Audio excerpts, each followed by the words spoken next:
This is the PR Podcast, a show about how public relations helps you tell your story to the world. We talk with great PR practitioners who have the skills, creativity, and just plain savvy to get their clients noticed. Now here's your host, Jody Fisher.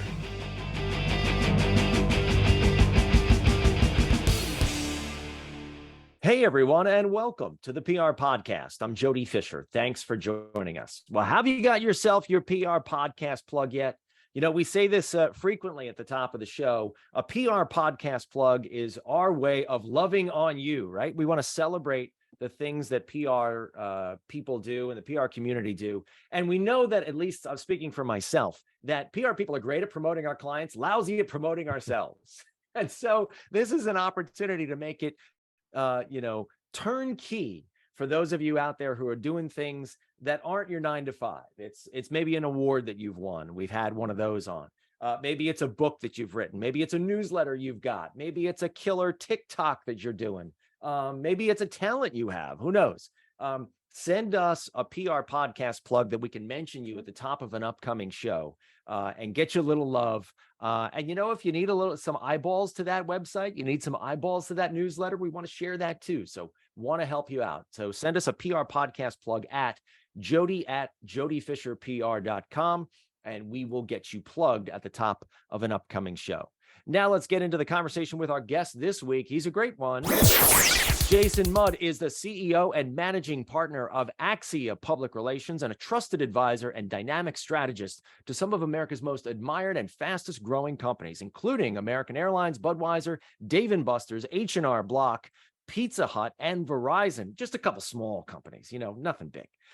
Jason's a professional public speaker, an Emmy Award-winning accredited public relations practitioner, author, podcaster, and entrepreneur. He is the author of 6 books, in fact, and he hosts the On Top of PR with Jason Mudd video podcast about public relations topics, tips, and trends. Sounds like he'd be a great guest, right? Jason, welcome to the PR Podcast. Well, I hope I can live up to the expectations. I'm candidly tired just listening to all those things that I guess I've done. So you're a busy guy and you got a lot going on. Tell me, what did you win the Emmy for? Yeah, I was just going to say I'm busy because I've got a great team, right? So prior to starting Axia Public Relations as a team effort, we used to produce and promote a network televised sports awards program, giving awards to professional and amateur athletes. And we were honored to be recognized with an Emmy Award for the production that we did. That's fantastic. Very few PR people probably, I could be proven wrong, but probably very few of us have an Emmy Award. Yeah, That's pretty cool. Lots of journalists win Emmy Awards and then they transition into PR and they have that. So, I guess there's a little bit of that, but it is very rare and it is a good conversation starter for sure. Very cool. Very cool. All right. So let's talk about your 9 to 5 here with Axia Public Relations. Tell us, first of all, a little bit about Axia. What do you guys do? Yeah, we're a PR agency. We're just celebrating our 20 years in business. We had the honor of recently Forbes naming us as one of the top PR agencies in America. We focus on mid-market enterprise-sized companies, national brands who are looking for visibility to raise trust and consideration for their products, services, and experts. We typically are working with companies who franchise. We're working with dental products and services, construction companies, cybersecurity companies, and insurance companies. Those are our primary industry that we're in. A lot going on. And is it traditional media relations or is it all across the board public relations? Yeah, I would say it's news and earned media and helping our clients get awards and speaking engagements and crisis communications. We also have a social media practice where we're helping clients improve their online reviews, get social media engagement. We're helping them with YouTube. We're helping them with Reddit and Quora. We're helping them with their online reputation. And then we're also doing a lot of web and digital work, including inbound marketing, content marketing, helping them produce their own podcasts, and helping them with search engine optimization. So we keep ourselves pretty darn busy. Wow. Yeah, you got a lot going on. Let's drill down a little bit on the podcast you mentioned. Podcasts kind of ebb and flow over the last couple of decades, right? They were really hot. Then they kind of bottomed out a little bit. Fewer people were listening to them. Mm-hmm. They have had a resurgence, and now it seems like everybody's got themselves a podcast. Give us maybe some of the advice that you give to clients on podcasts, whether you're putting them on someone else's podcast or you're helping them start their own. How do you guide them through that decision-making process? We started podcasting, Jody, in 2006. And then when the Great Recession hit, we just, we didn't have the staff like we used to have to be able to produce it. You scale back when the economy's tight. So we put our podcast on the back burner and then resurrected it, later, and ultimately changed formats. And we went to video, and we went to a guest format, and instead of just internal guests only from our agency. So we have a whole process we walk our clients through when it comes to doing a podcast. It's usually a 3-step process. The first is really just strategy and planning. The second is production, and then the third is marketing and trying to monetize the podcast. So with step 1, you're really thinking about, okay, who is my real audience? How do I reach them? How do I be different than all the other podcasts that are out there? And then you obviously have to come up with the name, the topics, the category you want to be in, the platforms you want to be on. Do you want to do video? Do you want to do audio? Do you want a guest format? Do you want it to be one host or one person only? Or is it a host and different rotating guests? Are those guests internal or external? Of course, if I didn't say it already, you got to come up with a good name. And then you've really got to figure out what's your format. Is it Q&A? Is it weekly? Is it monthly? Is it daily? Is it twice a week? Is it twice a month? And so you just do a lot of that strategy and planning. Then you obviously go into production, which requires the recordings. And, best practices say you should always launch with 10 episodes. That humans are subconsciously looking at and saying, if you only have a few episodes, they're going to not come back. If they see 10 episodes, there's some options. And so we try to follow our own advice, not only for our own podcast and video cast, but also whenever we're doing it for a client. I think the biggest surprise for companies is, and you'll appreciate this, just how hard it is to do a podcast. It's a job, it's an effort. And so sometimes companies come to us and go, gosh, I didn't think it was that expensive to podcast. And I say, well, it's not if you want to have, a low quality production, or you just, want to do something real informal. But if you want a first class, quality production that leaves the right impression with your audience, you've got to do it well. And I think where people really don't understand is the level of effort it takes for a quality product with quality guests, and ultimately to promote it at a high level to make sure you're getting the attention that you desire. Yeah, you are probably a step up from a guy who's standing in his garage and ringing up his friends and talking about geeking out about PR all day long. Well, that's my favorite thing to do, is geek out about PR. So here we go. All right, let's do it then. Talk about some of your work. You work with some massive brands. I mean, big brands doesn't even start to describe it. These are household names. What type of work do you do for them, and how do you guide them through the various offerings that your firm does? Yeah. So first of all, our typical client is more of a mid-market client. We just, have the ability to share some signature brand names that, really, stand out from the others. I could probably tell you, more than half of our client roster, you probably haven't heard of them yet, right? They're new and emerging brands that are, niched in their space.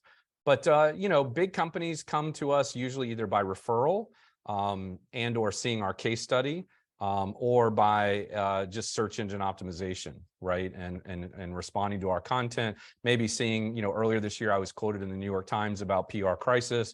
I was also quoted in PR Week. And so, we practice what we preach. I'm out there speaking, I'm out there getting quoted in the news. And so I always believe that our agency is probably our most important client. Probably if there is a more important client than us, it's probably our employees. But our brand is very important. We have to protect it. We have to promote it. We have to do all the things we would recommend to a client. So in the end, I think it's a credibility thing. So when I speak, we typically attract clients. And when we're out in the news, we're typically getting clients. But what clients are looking for is, do I like these people? Do I trust these people? Have they done it for others? Can they do it for me? And we hope as they go through our website journey, they see, relevant case studies that matter to them and impact and impact them, move them to think, okay, these guys have solved this issue before, I want to hire them. On those big brands that you mentioned, when you work with them, I got to imagine that there's an awful lot of, I'll call it, infrastructure around working with those organizations. I mean, I've been in-house at corporate, bunch of places, and if there's one thing they all have in common, it is process. Yeah. And it is laborious and sometimes tedious, and you can understand why it's there, checks and balances and all that kind of good stuff. But how does a firm integrate in, for those people who have never done it out there? How does a firm like yours integrate in with a large corporate structure? Yeah, that's a great question. You know, you're more politically correct than me. I just call it a bureaucracy, right? I mean, it is really tough to work with some of these bigger companies. And just kind of an anecdotal, I think for like 5 years, we've had this great idea for one of our clients to get involved in Earth Day and Arbor Day, which both fall, I think, next month, you know, kind of close to each other. And every year we start the process at the time they think they need to be able to get it done. And it always ends up falling flat on the table. This same client recently was hiring us for a very urgent engagement. We started the conversation in November, and by the time we got, you know, contracts signed and everything agreed upon, you know, we had 2 weeks to do the stinking work. And you know, what ended up happening is, you know, we were able to turn around the work and do it real quick. But at that point, you know, that was really just a strategic engagement to plan out the strategy and all that. By the time that got approved and heard back from, it was honestly too late for us to do anything with it. So that is a challenge, especially for some organizations who, you know, aren't very good at planning and thinking things through and stuff like that. So, you know, it's different.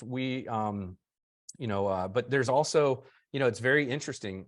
It takes a certain personality to work with those kinds of businesses, but also takes a certain kind of personality to work with the entrepreneurial businesses, right? And so, you know, the entrepreneurial businesses want things done yesterday, and the bigger companies are very risk averse, and they're thinking, you know, months and quarters in advance. And, you know, we've all had that call from an entrepreneur who calls you and says, hey, you know, I know it's 3 o'clock. Can we get this done by the end of the day? And it's like, oof, you know, that's a lot. And that's one reason why we learned early, you know, not to charge clients. We don't charge clients by the hour because, you know, what we try to do is focus on scope and value that we're providing to them, because otherwise, you know, you've got 15 minutes to do something you would have loved to have had a week to do, and you just got to figure it out. And I don't think we should be penalized for getting our clients quick results. We also shouldn't be penalized because the client was under duress and in a last minute urgent situation. So.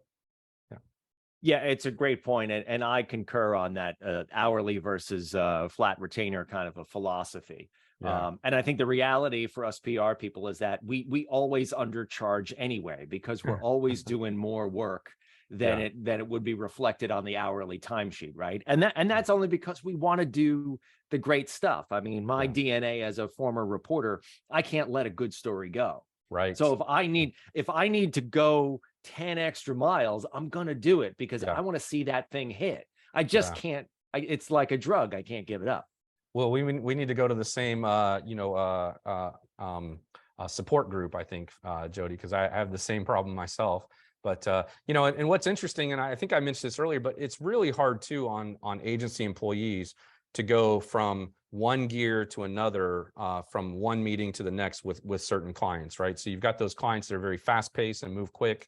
And you've got the other clients that, you know, they're just a slow moving ship that you wonder if they're ever going to make it to port.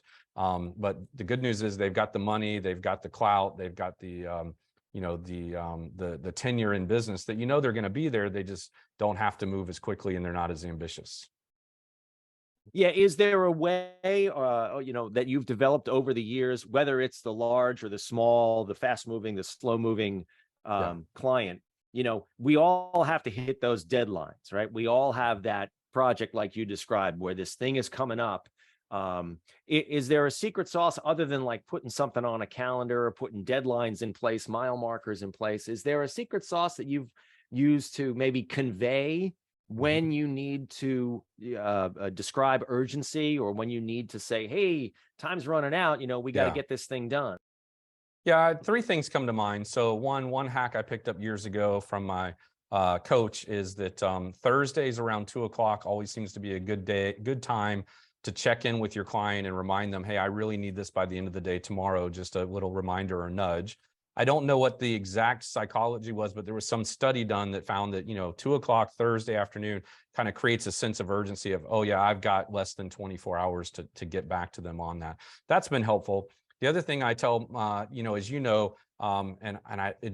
it gives me high blood pressure when I see young professionals do this with, the editorial calendars that magazines put out there, and so like we're recording this on March 31st, and I know there's a junior level PR person right now pitching a magazine for something for the April issue or even the May issue right now, right? Yeah, I see your face. Yeah, absolutely, right? And so I honestly thought you were going to go in the other direction and say like the Christmas edition, but go ahead. No. Yeah, I mean, I've seen it and I've heard it from, clients that hire us. Like, well, the last agency we had, they were pitching things a month ahead of time and always behind, and I knew they were behind and all that. So that's my second, thought. And then ultimately my third thought is, when you are engaging with clients, every conversation, I think you have to at least cover towards the end of the conversation what you're working on today that's going to impress them and please them 96 or not 3 months, 6 months, even 9 months from now, to kind of paint a long-term view of your thinking and your strategy. And so that they're not just thinking, what were my results today for PR? What were my results this week or this month? Or what does the forecast look like for next month? And part of that is, and I don't want to focus too much on editorial calendars because that's just a small piece of what even a media relations shop would do, is that, they're thinking there's sometimes no opportunities for several months in some of the publications that you're targeting, and you just got to wait it out. And so I think it's important to talk to the client about, what are we doing 6 months or more from now? What are you guys doing that's interesting and newsworthy 6 months or more from now? So you're really thinking big picture and long term. And when you think big picture and long term, the client values you more as a strategist and an advisor. That's a terrific point, because it is true that earned media opportunities will ebb and flow. It's natural. It's just the Yep. state of affairs. Yep. The other thing Go ahead. I was going to say with our national clients, they're always like, hey, we're not really looking for media coverage in our backyard. We need media coverage nationwide. We need it in the trades. We need it whatever. But every time we get them in the local media where they're headquartered, number one, it's easier because they're more newsworthy. So you're always going to get more. I always try to educate clients. You're always going to get more coverage in the local market where you're doing business than you are in the other markets where you have a branch office or a smaller presence. And the other thing is, those CEOs and executives, they love it when their friends at the golf club, the country club, the grocery store, the board of directors they're on at a nonprofit or whatever, their friends, family, and neighbors, when they see they're in the local newspaper, they love it and they talk more about it. I hear more about it. Literally one time we had the same company in the Wall Street Journal and we had them in their daily local newspaper, or I think it was the Business Journal. And they emailed me more about that Business Journal story than the Wall Street Journal story, because while the Wall Street Journal reached more people, it wasn't as small of a sphere of the people that they're connected to and interact with every day. I just received a pretty nice award for my PR, personally for PR. And it went in my little community newspaper on Amelia Island where I live. And, my phone was blowing up. We'd go out to eat. People would walk up to me that I know and say things. And I was flattered by it. But I'm just thinking to myself, yeah, that was also in this magazine, but nobody said anything about that. But that's just how it works, right? Absolutely. And it's funny that, I counsel clients saying that reporters cover things based on two things, geography and subject matter, right? Yeah. And to your point about the geography, there's always more coverage of a person where they live versus where they don't live, when we're talking about geography. And, right. And to your point about, getting press locally versus, out of market, it's part of the secret sauce of what we do. I love that. Yeah.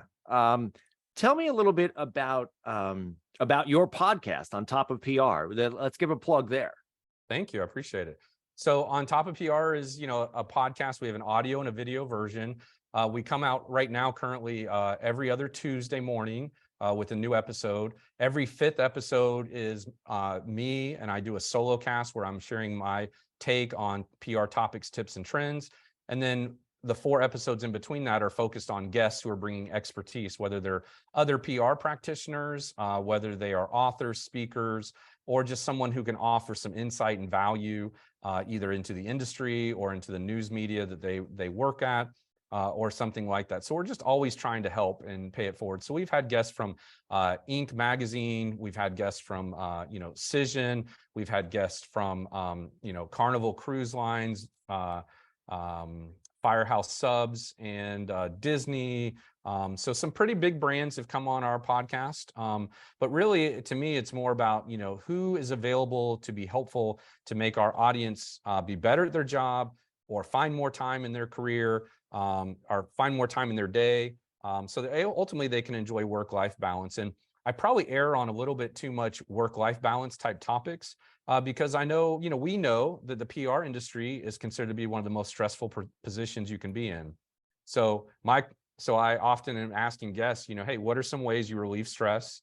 And what are some ways to avoid stress, in the practice? And so that's been very helpful. We've got an episode coming up in the next couple months, because we pre-record well out. I'm sure you do too. We batch our recordings. We do multiple recordings at once. But, one trend or one issue in the PR industry is it's a female-dominated business. And even though you and I are males, we have a lot more female colleagues than we do male colleagues. But then when you look at the highest ranks of PR, they're typically all men. And so the challenge is PR has to figure out how to recruit more men to the profession and how to simultaneously promote more women to the top level. And so I had a whole guest where we explored that in quite a bit of detail. That's probably an episode I learned more from than almost any other episode that we've had. That's a great point. And we are taping this technically on the last day of Women's History Month. This won't air until April. Right. But a very good point. And yeah, absolutely. We definitely do have more female than male colleagues. Mm-hmm. And I agree with you completely that we need to be promoting those people up, because they are terrifically talented people. We've definitely had more female guests than male guests on the PR podcast. Yeah. Speaking of the guests that you've had on your show, are there any trends that are emerging in terms of the PR business that you've seen? There's endless conversations about ChatGPT, but are there other things that are maybe percolating out there in the PR world that are coming down the pike in 2023? Well, I mean, certainly AI has certainly been a topic for several years, but now it's real. Like, people are touching it and seeing it and experiencing it for the first time. And, that's always something that's very interesting in my career. Maybe I'm more of an innovator than I think, but I'm talking about things years ahead of the curve. And then my clients are like, hey, you should meet this person. They're on top of X, Y, and Z. And I'm like, you and I talked about that over lunch 2 years ago. And they're like, oh, that's right, I forgot about that, And I think at the time they were probably rolling their eyes like, what is Jason thinking about now?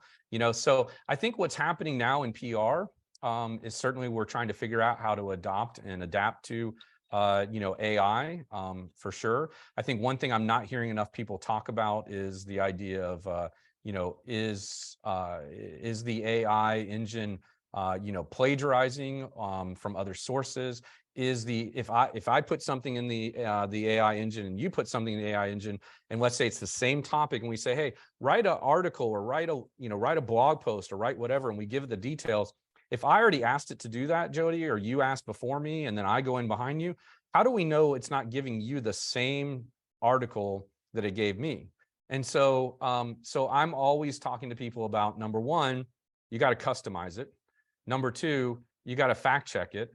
And number three, you got to make sure you've customized it to the extent that it's really yours, and assume that somebody else got the same exact version or addition. The other thing I tell people about this, and we can talk about other trends too, is the big problem is people are thinking, and I had somebody ask me, will AI in its current form replace your role as an agency? And I would say my clients can do some very basic fundamental PR by themselves, right? And most business person or entrepreneur can do some basic writing themselves. The problem is that the ChatGPT and the AI today is providing them with a skill set that they could already do on their own. It's not providing them with the next level that they need. And professionals like you and I can start with a roughly written, article, and then go in and make it better. That's not a problem for us. But that's a real problem for the non-PR professional, right? You've just done something that I could do on my own, but what I need to do next, I don't know how to do, and I can't do better. So that's one thing I don't really hear anybody talking about. Yeah, it's a great point. And I played around with it a little bit. And on the one hand, it's kind of amazing to give it a computer a couple of commands and have it spit back what is a fully written, albeit what I've found to be kind of bland and boring article, but still there's a structure there, and it's kind of a first draft, which is the way I see it. But I'm also keen in on what you said about how it's being used, and I think we have, as PR people especially, an obligation to join the conversation about its ethical use. Yes. And how it is used properly, and how it is not used to either deceive or, as you said, plagiarize or otherwise be used for some kind of nefarious purpose. One test I think people should do is have them write a bio about someone that they know well, whether it's themselves or their boss, and say, just type in, write a bio about Jason Mudd, a PR professional, or something like that. And you know what? 80% of what it comes back with is pretty good. But apparently I've won awards I've never heard of before. Apparently I live in a different state than I actually live in, and there's like things like that. And one time we used it recently to write a bio for our client who is like, the president of a division of another company. And the thing came back and said they were CEO of the parent company and that they'd been in that role for 14 years. And I joked, I said to, the account manager, if you took that to the client, his boss would fire us, right? Kind of thing. So the point is, as I'm alluding to, is you have to fact check it and you have to use it as a springboard. But and if you have to fact check everything, maybe it's not faster. Great point. Great point. Yeah, absolutely. You still need that human touch on it, I think. Right. Yeah. Well, Jason, this has been a great conversation. We are going to end it up there and segue into the rapid fire question portion of our podcast. Here's where we have a little fun, stealing a page from the inside the actor's studio. I've been saying this for a while. I guess I'm dating myself when I say that. There's a smaller and smaller segment of the population who understand what I'm talking about when I say that. But we're going to throw a couple rapid fire questions at you meant to elicit a simple answer or a laugh or two. With your indulgence, Jason, here we go. All right. Rapid fire question number one. What is your favorite news source? Ooh, probably the Snacks Minute podcast, which recently just changed their name to The Best One Yet. And they call it the T-Boy Light Edition. I'm listening to that every morning as I'm brushing my teeth. Oh, I like that one. How long does that run? It's supposed to be 2 minutes, but there are times it goes a little bit longer. Then they have a longer format version, but I like the teaser because that's all I need to know. Fantastic. Rapid fire question number two. What's your favorite social media platform? Ooh, I'm supposed to say LinkedIn, because I'm a business guy and that's where, we want to be. I don't have it on my phone anymore, but I really liked TikTok for a season. It was a lot of fun. I learned a lot. I really enjoyed it. But I am concerned about privacy, so I did delete it from all my devices. All right. Rapid fire question number three. Coffee or alcohol? I knew you were going to ask me this question. So I don't know, maybe this is too much information, but I recently discovered I have a coffee sensitivity. So I cut that from my diet, doing one of those DNA, taste. Of course, I just said I'm concerned about my privacy, and here I am getting a DNA test on my diet and what I should eat.